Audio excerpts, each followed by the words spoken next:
एक छोटे से शहर में बिरजू नाम का एक आदमी अपनी पत्नी मालती और 5 साल के बेटे राहुल के साथ रहता था।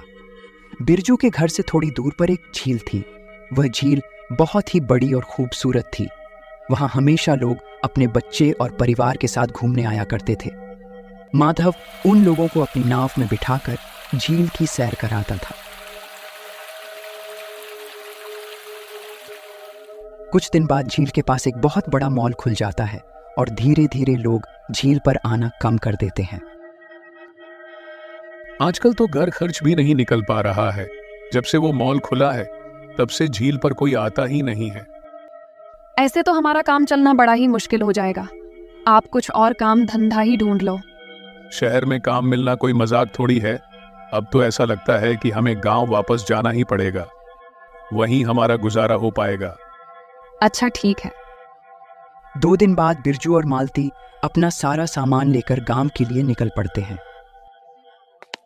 गांव में उसका अपना एक पुराना घर था जो उसके माँ बाप के गुजरने के बाद से ही बंद पड़ा हुआ है।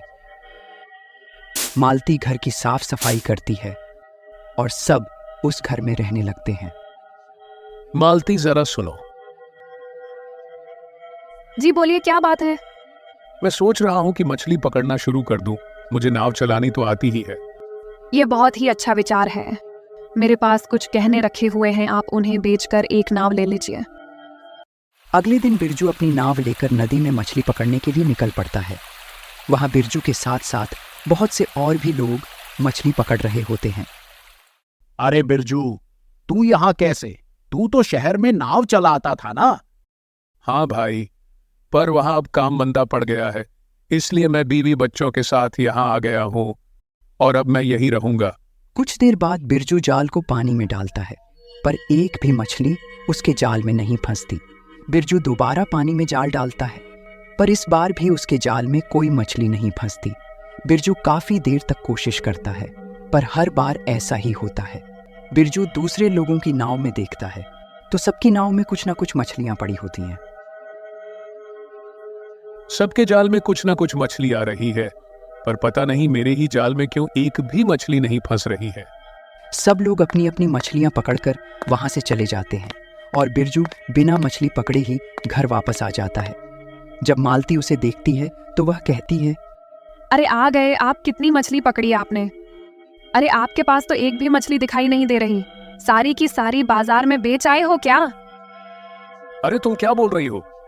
क्यों जी, क्या हुआ? क्या होना है? जो होना था सो हो गया। एक भी मछली मेरे हाथ नहीं लगी। समझ ही नहीं आ रहा कि अब क्या करो। अरे आप निराश क्यों हो रहे हो? कल आप दोबारा जाना और देखना, कल आपको बहुत सारी मछलियां मिलेंगी। अगले दिन बिरजू फिर से नदी पर मछली पकड़ने जाता है।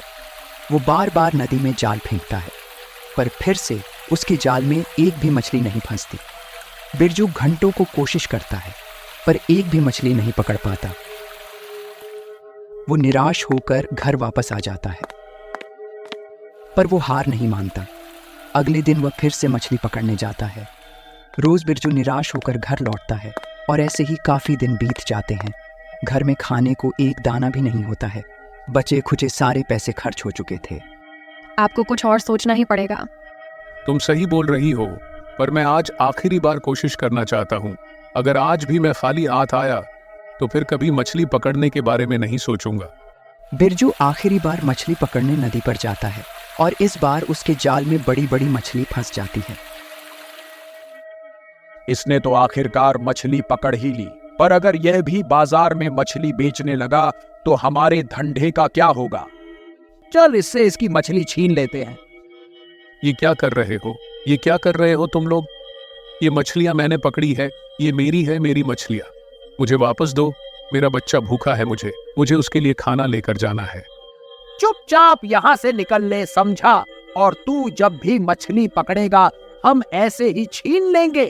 तेरा बच्चा भूखा हो या मर रहा हो, हमें उससे क्या? बिरजू उनके आगे हाथ जोड़ता है, रोता है, गिड़गिड़ाता है, पर हरी और राजेश उसकी मछलियां उसे वापस नहीं करते। वो बिरजू की हालत पर खूब हंसते और उसका मजाक उड़ाते हैं। बिरजू बेचारा निराश होकर वहां से चला जाता है। मैं आज वापस खाली हाथ नहीं जाना चाहता। कितने दिन हो गए मैं कुछ भी नहीं ला पाया, और आज जैसे तैसे कुछ मछलियां पकड़ी थीं तो वो भी इन्हें लोगों ने छीन ली। अगर मैं यहां मछली पकड़ूंगा तो ये मुझसे मेरी मछलियां फिर से छीन लेंगे। इसीलिए मुझे अब दूसरी तरफ ही मछली पकड़ने जाना पड़ेगा। बिरजू अपनी नाव को दूसरी ओर ले जाता है। आसपास पेड़ और बस सन्नाटा ही सन्नाटा होता है। बिरजू को अजीब सा महसूस होता है, पर वह ज्यादा ध्यान ना देते हुए नदी में जाल फेंकता है। तभी बिरजू को जाल बड़ा ही भारी महसूस होता है, और फिर तो उसकी खुशी का ठिकाना ही नहीं रहता। आ गई मछली, आ गई मछली, आ गई। लगता है कोई बहुत बड़ी मछली जाल में फंसी है। इसे जल्दी से खींच लेता हूँ, कहीं भाग ना जाए। बिरजू पूरी जान लगाकर जाल बाहर खींचता है तो देखता है कि उसके जाल में कोई मछली नहीं, बल्कि एक अजीब सी चीज थी। अरे ये क्या है? बिरजू उसे नाव में रखता है और फिर उसे देखता है तो उसमें एक भूतिया बच्चा होता है। हे भगवान, ये तो किसी भूत का बच्चा मालूम होता है। अब मैं क्या करूं? बिरजू उस बच्चे को देख ही रहा होता है कि तभी पानी में से एक चुड़ैल बाहर निकल कर आती है और वह कहती है, मेरा बच्चा मुझे दे दो, प्लीज मेरा बच्चा मुझे दे दो। ये तुम्हारा बच्चा है? हाँ, ये मेरा ही बच्चा है। मैं तो इसे यहाँ छोड़कर बस थोड़ी देर के लिए नदी के दूसरी तरफ गई थी, और इतनी देर में तुमने मेरा बच्चा चुरा लिया। नहीं, मैंने तुम्हारा बच्चा नहीं चुराया। मैं तो यहाँ मछली पकड़ने आया था, पर जब मैंने जाल पानी में डाला तो उसमें ये बच्चा फंस गया। नहीं चुराया तो दे दो मेरा बच्चा मुझे वापस। मैं इसके बिना नहीं रह सकती। ये चुड़ैल अपने बच्चे से बहुत ही ज्यादा प्यार करती है। मुझे इसका बच्चा इसे वापस दे देना चाहिए। ठीक है, ये लो अपना बच्चा। मैं इसे कोई नुकसान पहुंचाना नहीं चाहता। मेरा भी एक बच्चा है जो 2 दिन से भूखा है। मैं तुम्हारा दर्द समझ सकता हूँ। भूखा? पर क्यों? मैं रोज मछली पकड़ने आता हूँ ताकि मछलियां बेचकर पैसे कमा सकूं, लेकिन एक भी मछली मेरे जाल में नहीं आती। आज जैसे तैसे मैंने कुछ मछलियां पकड़ी थी, पर वो भी किसी ने मुझसे छीन ली। अब मेरे पास एक भी पैसा नहीं बचा जो अपने बीवी बच्चे का पेट भर सकूं। 2 दिन से वो भूखे हैं और मैं कुछ नहीं कर पा रहा हूँ। तुम अब चिंता मत करो। तुमने मुझे मेरा बच्चा वापस किया है। मैं इसके बदले तुम्हारी मछली पकड़ने में मदद तो कर ही सकती हूँ। चुड़ैल अपने बच्चे को नाव में आराम से लिटा देती है और बिरजू के साथ नाव में बैठ जाती है। उसके बाद चुड़ैल जाल को पानी में फेंकती है और ढेर सारी मछलियां जाल में फंस जाती हैं। यह देखकर बिरजू बहुत खुश हो जाता है और बिरजू खुशी से चिल्लाने लगता है, अरे वाह, इतनी सारी मछलियां! तुमने तो कमाल ही कर दिया। मैं तुम्हारा धन्यवाद कैसे करूं? तुमने मुझे मेरा बच्चा वापस कर दिया, उसके बदले तो कुछ नहीं है। अब से तुम रोज यहाँ आना और मैं तुमको रोज मछलियाँ पकड़ कर दूंगी। क्या सच में? तुम्हारा बहुत बहुत शुक्रिया। हाँ बिल्कुल सच। चलो अब मुझे नदी में वापस जाना होगा, मैं चलती हूँ।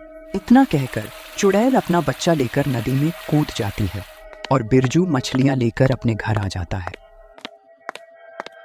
इतनी सारी मछली देखकर मालती तो हैरान ही रह जाती है।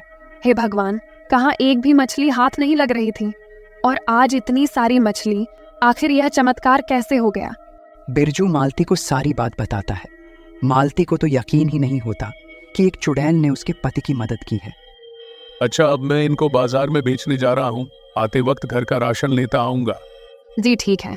बिरजू सारी मछलियां बाजार में ले जाकर बेचने लगता है। हरी और कमलेश बिरजू के पास इतनी सारी मछली देखकर हैरान रह जाते हैं। अरे, हमने तो इसकी मछलियां छीन कर इसे भगा दिया था, तो फिर ये इतनी बढ़िया वाली मछलियां कहां से लेकर आया है जो पूरे बाजार में किसी के पास नहीं है? बिरजू के पास लोगों की भीड़ जमा हो जाती है और कुछ ही देर में बिरजू की सारी मछलियां बिक जाती है। बिरजू बड़ा ही खुश होता है और राशन लेकर घर पहुंचता है। अगले दिन बिरजू फिर से नदी के दूसरी तरफ जाता है और चुड़ैल को आवाज देता है। चुड़ैल बिरजू की आवाज सुनकर पानी के बाहर आ जाती है। मुझे मछलियां चाहिए। चुड़ैल बिरजू की नाव में बैठती है और फिर से जाल को नदी में डालती है और एक ही बार में जाल में सारी मछलियां फंस जाती है, जिनको बिरजू बाजार में ले जाकर बेच देता है और अच्छे पैसे कमाता है। अब बिरजू रोज उस चुड़ैल के पास जाने लगता है और चुड़ैल उसे रोज ढेर सारी मछलियां पकड़कर देती है, जिसे बिरजू बाजार में बेचकर खूब सारे पैसे कमाता है। एक दिन हरी और कमलेश बिरजू को डरा धमकाकर उससे सारी बात पूछ लेते हैं। अब हरी और कमलेश के मन में लालच आ जाता है और अगले दिन वो चुड़ैल के बच्चे को जाल फेंक कर चुरा लेते हैं। चुड़ैल गुस्से में पानी के बाहर आती है। कौन हो तुम लोग? तुम्हारी हिम्मत कैसे हुई मेरा बच्चा चुराने की? चल, हमें मछली पकड़ के दे जल्दी, वरना हम तेरे बच्चे को मार देंगे। चुड़ैल ये बात सुनकर बहुत डर जाती है, पर पीछे से बिरजू आकर हरी और कमलेश से चुड़ैल के बच्चे को छीन लेता है। जब तुम लोगों ने मुझसे कल सारी बात पूछी थी, तभी मुझे शक हो गया था कि तुम लोग कुछ ऐसा ही करने वाले हो। बिरजू सही सलामत चुड़ैल को उसका बच्चा दे देता है। आज तुमने दोबारा मुझे मेरा बच्चा दिया है। तुम सच में एक नेक इंसान हो, पर इन लोगों को तो मैं अच्छा सबक सिखाऊंगी। चुड़ैल उन दोनों को नदी में डूबा डूबा कर मारती है और दूर ले जाकर एक सुनसान टापू में उन दोनों को फेंक देती है, जहां पर कुछ ही दिनों में वह लोग भूख के कारण वहीं पर मर जाते हैं और बिरजू खुशी से रहने लगता है। अगर आपको हमारी कहानी पसंद आई है तो हमारे चैनल को सब्सक्राइब करें और लाइक करें।